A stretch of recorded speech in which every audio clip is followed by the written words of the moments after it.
இன்றைக்கி நம்ம ஈசோஃபேஜியல் மேனோமெட்ரி அப்படிங்கிறத பற்றி பார்ப்போம். ஈசோஃபேஜியல் மேனோமெட்ரி அப்படின்னா என்ன? ஈசோஃபேஜியல் மேனோமெட்ரிங்கிறது இந்த உணவு குழாய்க்கு உள்ளே இருக்கக்கூடிய அழுத்தம், ப்ரெஷர், அதை மெஷர் பண்ணி அதன் மூலம் அந்த உணவு குழாயுடைய அசைவுகள், இந்த மோட்டார் ஃபங்க்ஷன் என்று சொல்லுவோம், அசைவுகள் எப்படி இருக்குங்கிறத துல்லியமாக கணிக்கக்கூடியது தான் இந்த ஈசோஃபேஜியல் மேனோமெட்ரி. சரி, இந்த ஈசோஃபேஜியல் மேனோமெட்ரி யாருக்கெல்லாம் பிரயோஜனமாக இருக்கும், என்ன மாதிரி பிரச்சனைக்கு இதை பண்ணிக்கலாம்? அதாவது நான் கார்டியாக் செஸ்ட் பெயின், அதாவது நெஞ்சு வலி இருக்கிறது, ஆனால் எக்கோ பண்ணுறாங்க, எல்லாம் பண்ணுறாங்க, ஒரு பிரச்சனையும் இல்லைன்னு சொல்லிடுறாங்க.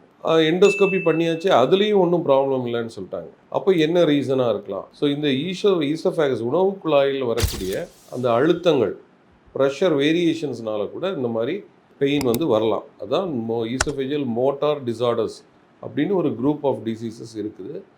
இதை கண்டுபிடிக்கிறதுக்கான ஒரு சிறந்த பரிசோதனை தான் இந்த ஈசோஃபேஜியல் மேனோமெட்ரி.